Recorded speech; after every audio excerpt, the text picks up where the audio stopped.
कि क्या अंग्रेजों द्वारा बनाए गए बहुत से कानून थे, ठीक है, एक कानून नहीं है, अंग्रेजों ने जो है बहुत से कानून बनाए, तो क्या सभी कानूनों को हमारी भारतीय संविधान मान्यता देती है? ये बिल्कुल थिंक करने वाली बात है। और आपको जो है कहीं ना कहीं ये क्वेश्चन, भारतीय जो साक्ष्य अधिनियम है, इंडियन एविडेंस एक्ट है, उसको भारतीय संविधान कहाँ तक जो है मान्यता देती है? क्या अंग्रेजों द्वारा बनाए गए बहुत से कानून हैं जिनको अभी भी लागू कराया गया है, क्यों ये लागू अभी तक है? इन सारे सवालों से आपको गुजरना पड़ेगा, ठीक है। तो कहने का मतलब जो भी कुछ पढ़िए एकदम सिलसिलेवार तरीके से पढ़िए और उसको जो है आप जो है अच्छे से पढ़ते हुए जाइए, ताकि दोबारा पढ़ने की जरूरत ना हो, इतना डीप पढ़ने की जरूरत दोबारा ना हो। एक बार पढ़ करके उसको समझ लो, दोबारा क्या होगा कि बस कहने का मतलब एविडेंस एक्ट को कहां से मान्यता, कौन से ऐसे जो है कॉन्स्टिट्यूशन की कौन से ऐसी अनुच्छेद है जिसे आप कहते हैं आर्टिकल, वो उसको मान्यता देती है। तो हमारे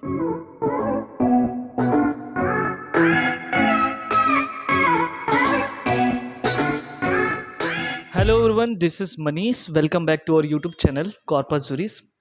आज के इस वीडियो में जो है हम देखेंगे इंडियन एविडेंस एक्ट 1872 यानी कि भारतीय साक्ष्य अधिनियम 1872 के बारे में। चूँकि ये हमारा फर्स्ट लेक्चर है, फर्स्ट वीडियो है, तो इसमें हम हिस्ट्री और कुछ बेसिक जो पॉइंट्स हैं उनके बारे में हम बात करेंगे। और इस साथ ही साथ जो है हम ये देखेंगे कि कौन कौन से जो क्वेश्चन हैं यानी कि प्रिलिमिनरी एग्ज़ाम में जो है पूछे जाते हैं। ठीक है, यदि आप एपीयू की तैयारी कर रहे हो या आप किसी भी स्टेट की जुडिशरी की तैयारी कर रहे हो, उसके लिए काफ़ी हेल्पफुल ये साबित होगा। तो चलिए बिना कुछ देर किए हुए स्टार्ट करते हैं। तो सबसे पहले जब भी हम कोई एक्ट पढ़ें तो उसका एक बेसिक चीज़ हमको ध्यान में रहना चाहिए कि हिस्ट्री क्या है उसका, और हमारी डेली लाइफ में इम्पोर्टेंस क्या है, कैसे जो है उसको जो है लेकर आया गया, क्या ज़रूरत थी, उन सारी चीज़ों को देखना चाहिए जरूर। ठीक है, तो वही सिलसिले में हम इस वीडियो को डिस्कस करेंगे, इस भारतीय साक्ष्य अधिनियम को इस वीडियो के माध्यम से। तो सबसे पहला हमारा काम है इतिहास को जानना कि कैसे जो है इसका इतिहास था। तो इसको इतिहास के हिसाब से यानी कि दो बेसिक पार्ट में जो इसको कैटेगराइज करेंगे। पहला एक प्राचीन यानी कि एंशिएंट टाइम में क्या स्थिति थी, और दूसरा जो है मुस्लिम। ठीक है, तो पहले हम देखेंगे कि प्राचीन में यानी कि एंशिएंट टाइम में क्या स्थिति थी। ठीक है, तो प्राचीन में क्या स्थिति थी, देखो प्राचीन में जो साक्ष्य विधि का महत्व था वो अगर हम हिंदू धर्म की बात करें तो शास्त्रों के अनुसार जो है लिया जाता था। यानी कि प्राचीन काल में साक्ष्य जो है हिंदू धर्म के शास्त्रों के अनुसार जो है लिया जाता था। हिंदू धर्म में चूंकि धर्म को जो है साक्ष्य को चार प्रकार से समझा जा सकता है। यानी कि अगर बात करें हिंदू धर्म में तो इनको जो है हिंदू धर्म के हिसाब से चार वर्गों में विभाजित किया गया है साक्ष्य को। पहला नंबर देखते हैं, ठीक है, फर्स्ट नंबर इसका क्या है, पहला जो है लेख। ठीक है, कि किन किन चीजों को जो है हिंदू धर्म में मान्यता थी प्राचीन काल से ही साक्ष्य को, जब यह एक्ट अस्तित्व में नहीं आया था। ठीक है, यानी कि लेख अगर कोई है जिसे हम दस्तावेज कहते हैं, ठीक है, या इसे ही इंग्लिश में हम डॉक्यूमेंट कहेंगे, तो अगर जो है डॉक्यूमेंट है तो वो भी जो है साक्ष्य के अंतर्गत रखा गया था हिंदू धर्म में। और दूसरा नंबर आता है साक्षी। ठीक है, साक्षी किसे कहते हैं, साक्षी को हम मानेंगे गवाह, यानी गवाह भी कहें या साक्षी कहें। इसको इंग्लिश में जो है विटनेस कहा जाता है। ठीक है, दो हो गए लेख और साक्षी। और तीसरा नंबर आता है भुक्ति या कब्जा। ठीक है, भुक्ति या कब्जा, ये भक्ति नहीं है, ये भुक्ति है। जब किसी चीज को यानी कि जैसे कि मान लो कि अभी ये मेरे पास ये मार्कर है तो ये मेरे कब्जे में है। ठीक है, तो कहने का मतलब ये है कि जब कोई ऑब्जेक्ट खुद की भी हो भी सकती है और नहीं भी हो सकती है। यानी पोजीशन के लिए कोई जरूरी नहीं कि वो चीज किसी के पास है तो वो उसका मास्टर हो, यानी कि उसका मालिक हो। ठीक है, वो अगर मेरे पास सपोज करो कि मैं किसी के यहाँ से कुछ मांग करके लेके आया, तो भले ही मास्टर वो है यानी कि उस चीज का उस वस्तु का मालिक कोई और है, लेकिन फिलहाल मेरे पास वो उसकी पोजीशन जो है यानी कि कब्जा मेरे पास है। ठीक है, तो उस दौरान जो क्या था यानी कि प्राचीन काल में या हिंदू धर्म की बात करें तो उस दौरान जो है जो भुक्ति थी या कब्जा था वो भी साक्ष्य विधि के अंतर्गत जो है माना जाता था। यानी कि जो है इसे कहते हैं पोजीशन। ठीक है, इसको भी इसके कैटेगरीज के अंतर्गत रखा गया था। ठीक है, पोजीशन। ठीक है, अब हम देखेंगे अगला जो पॉइंट है चौथा नंबर, वो है दिव्य। चौथा जो पॉइंट है वो क्या है, दिव्य, या इसे कहते हैं परीक्षा। ठीक है, आपको पता होगा परीक्षा को एग्जामिनेशन कहते हैं। ठीक है, किसी को एग्जामिन करना भी साक्ष्य की कैटेगरी में उस टाइम यानी कि प्राचीन काल में रखा गया था। अभी जो फिलहाल जो ये भारतीय साक्ष्य अधिनियम यानी कि इंडियन एविडेंस एक्ट की एक्ट जो 1872 का है, उसमें भी हम देखेंगे कि कुछ इसके यानी कि जो प्राचीन काल के जो एसेंशियल एलिमेंट थी साक्ष्य विधि का यानी एविडेंस लॉ का, उसको भी रखा गया है। ऐसा नहीं कि इसको जो है पूरी की पूरी तरह से दरकिनार कर दिया गया है। ठीक है, तो हमने देखा कि प्राचीन काल में यानी कि ये कह सकते हैं प्राचीन काल में या हिंदू धर्म या हिंदू मान्यता के अनुसार जो है ये इसे जो है 4 कैटेगरी में साक्ष्य को विभाजित किया गया है। ठीक है, अब वही बात दूसरी अगर तरफ कर ले तो ये जो है मुस्लिम, ये पहला नंबर था। दूसरा नंबर अगर देखें तो मुस्लिम में क्या स्थिति थी। ठीक है, मुस्लिम में यानी कि मुस्लिम विधि में क्या स्थिति थी उस टाइम जो है, क्या व्यवस्था था।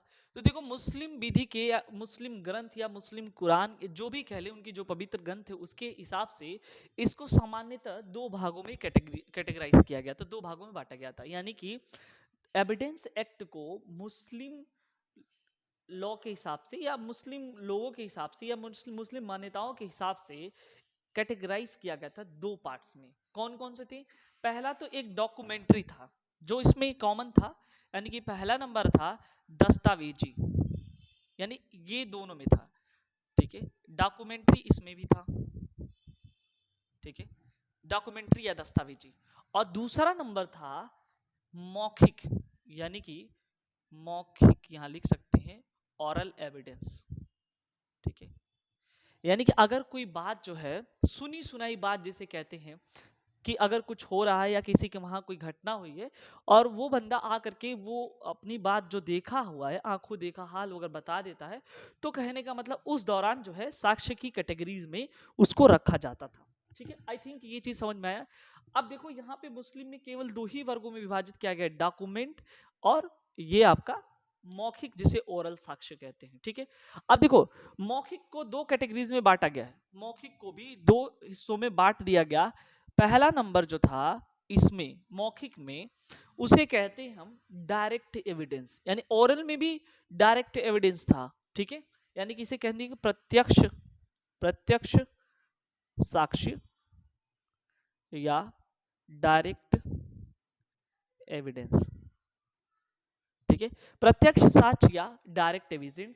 और दूसरा नंबर था जाहिर सी बात है अप्रत्यक्ष साक्ष्य या इनडायरेक्ट एविडेंस। ठीक है, आई थिंक ये चीज समझ में आया कि दो तरह से यानी कि ओरल एविडेंस को भी दो कैटेगरीज में बांटा गया।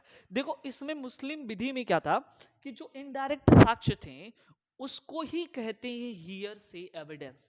आई थिंक आपको अच्छे से समझ में आ रहा होगा, ये जो इनडायरेक्ट साक्ष्य है यानी इनडायरेक्ट एविडेंस है, it is also known as hearsay evidence, hearsay evidence. ठीक है, या इसे अनुश्रुत या श्रुत साक्ष्य कहते हैं। ठीक है, तो हमने देखा कि यहाँ पे मान्यताओं के हिसाब से धर्म के हिसाब से प्राचीन काल में, ठीक है, या उनके हिंदू धर्म में या मुस्लिम धर्म में कितने हिसाब से बांटा गया है। ठीक है, एक और खास बात पता है कि मुस्लिम विधि में अगर मौखिक साक्ष्य की अगर हम बात करते हैं तो सपोज करो कि अगर मौखिक साक्ष्य की अगर कोई ऐसी बात है तो जब वहां पे कोई एक पुरुष अगर उस साक्ष्य को प्रस्तुत कर रहा है और सब वहां पे अगर उस पुरुष के जगह पे किसी महिला का साक्ष्य लेना हो तो उसमें क्या था, वहां पे भी महिलाओं की स्थिति जो है थोड़ी पुरुषों से हट करके अलग थी। यानी एक मौखिक साक्ष्य या साक्ष्य को मुस्लिम विधि में प्रस्तुत करने के लिए एक पुरुष के जगह पे दो महिलाओं का साक्ष्य होना जरूरी है। यानी कि पुरुष का साक्ष्य यहां लिख सकते हैं, यानी कि evidence evidence of one man. ठीक है, यानी कि एक आदमी का जो एविडेंस होगा वो उसको रिप्लेस करेंगी दो महिलाएं, यानी कि दो वुमेन यानी एविडेंस ऑफ टू मेन, ठीक है, ये बिल्कुल याद रखिएगा, एविडेंस ऑफ टू वुमेन, ठीक है। आई थिंक आपको समझ में आया कि जो बेसिक चीज था, ठीक है, वो क्या था, ठीक है। अब हम देखेंगे, क्योंकि हमको पता है पहले से और सब लोग जानते हैं, इस बात को बताने की जरूरत नहीं है, लेकिन फिर भी ये चूंकि कानून यहाँ पे आपको पता है ना, ये 1872 का लिखा हुआ है, ये 1872 लिखा हुआ है। और हमारा जो देश है यानी कि इंडिया आजाद कब हुआ? 1947 में, ठीक है। पूर्णतः अगर बात करें कॉन्स्टिट्यूशन वगैरह बना, तो अगर हम बात करें तो वो 1950 में, ठीक है। यानी कि ये क्या है, संविधान की बनने की पूर्व की स्थिति है। यानी कि कुल मिला जुला के फाइनल अगर हम बात कर दें इस पॉइंट को लेकर के, तो वो पॉइंट क्या है कि ये जो है पूरी तरह से किसके द्वारा बनाया गया कानून है, कौन किसके द्वारा दिया गया कानून है, वो जो है अंग्रेजों के द्वारा दिया गया कानून है। तो हम ये चीज जान सकते हैं कि 1872 में हमको पता है किसकी शासन थी, अंग्रेजों की शासन थी। अर्थात ये जो है अंग्रेजों द्वारा, ये समझ जाइएगा कि 1872 का जो कानून है अंग्रेजों द्वारा बनाया गया कानून है, ठीक है। आई थिंक ये समझ में आया, क्योंकि 1872 में उन्हीं का शासन था, ठीक है। तो ये इस बात को बिल्कुल आपको ध्यान में रखना है कि 1872 में किसका शासन था, उनका शासन था, इसलिए जो है अंग्रेजों द्वारा जो है बनाया गया कानून। लेकिन एक चीज और आपको ध्यान में रखना है कि क्या अंग्रेजों द्वारा बनाए गए बहुत से कानून थे, ठीक है, एक कानून नहीं है, अंग्रेजों ने जो है बहुत से कानून बनाए, तो क्या सभी कानूनों को हमारी भारतीय संविधान मान्यता देती है? ये बिल्कुल थिंक करने वाली बात है। और आपको जो है कहीं न कहीं ये क्वेश्चन जो है पूछे जाएंगे और पूछे जाते हैं। अगर आप जाएंगे इंटरव्यू में बैठेंगे, तो आपसे पैनल एक क्वेश्चन पूछ सकती है कि भारतीय जो साक्ष्य अधिनियम है, इंडियन एविडेंस एक्ट है, उसको भारतीय संविधान कहां तक जो है मान्यता देती है? क्या अंग्रेजों द्वारा बनाए गए बहुत से कानून हैं जिनको अभी भी लागू कराया गया है, क्यों ये लागू अभी तक है? इन सारे सवालों से आपको गुजरना पड़ेगा, ठीक है। तो कहने का मतलब जो भी कुछ पढ़िए एकदम सिलसिलेवार तरीके से पढ़िए, और उसको जो है आप जो है अच्छे से पढ़ते हुए जाइए, ताकि दोबारा पढ़ने की जरूरत ना हो, इतना डीप पढ़ने की जरूरत दोबारा ना हो। एक बार पढ़ करके उसको समझ लो, दोबारा क्या होगा कि बस हमको रिवीजन करना हो, ठीक है। आप ये मायने नहीं रखता कि किस स्टेट से तैयारी कर रहे हो, कोई भी स्टेट है, बस ये मायने रखता है कि उस स्टेट्स में का सिलेबस में आपका एविडेंस एक्ट होना चाहिए, ठीक है। और साथ ही साथ यदि आप हमारे चैनल में न्यू सब्सक्राइबर है तो सब्सक्राइब करिए, ठीक है, क्योंकि इससे बेहतर कंटेंट जो है आपको कहीं नहीं मिलेगा, ठीक है। मैं पर डे आपको इससे संबंधित या लॉ के संबंधित जो है चीजों को शेयर करूंगा। इसका प्लेलिस्ट तैयार है, आप वहां जाइए, प्रीवियस ईयर के क्वेश्चन है, वहां से उसका हेल्प लीजिए। और साथ ही साथ जो है मैं डे बाय डे करके जो है अपने जीएस के क्वेश्चंस जो इंपॉर्टेंट होते हैं उसको भी शेयर करता हूँ, स्टैटिक जीके का, उसको भी आप देखिए, ठीक है। स्टार्ट करते हैं। तो कहने का मतलब एविडेंस एक्ट को कहां से मान्यता, कौन से ऐसे जो है कॉन्स्टिट्यूशन की कौन से ऐसी अनुच्छेद हैं जिसे आप कहते हैं आर्टिकल, वो उसको मान्यता देती है। तो हमारे पास जो है 2 आर्टिकल हैं, ठीक है, आपको याद होना, और दोनों आर्टिकल बहुत इंपॉर्टेंट है। यहां तक कि एविडेंस तो पूछा ही पूछा जाएगा, लेकिन जब आप अनुच्छेद यानी कि कॉन्स्टिट्यूशन जब आप तैयार करेंगे, तो वहां से भी ये 2 क्वेश्चन आपसे पूछ लिए जाते हैं। तो कौन से वो 2 आर्टिकल है, देखिए। तो पहला आर्टिकल है आर्टिकल 372, आर्टिकल 372, और दूसरा है 395, ठीक है। ये दोनों अपने आप में काफी इंपॉर्टेंट आर्टिकल हैं, इनको अच्छे से समझना है और ध्यान से समझना है, ठीक है। अब देखिए यहाँ पे क्या हुआ, आर्टिकल 372 क्या कहता है?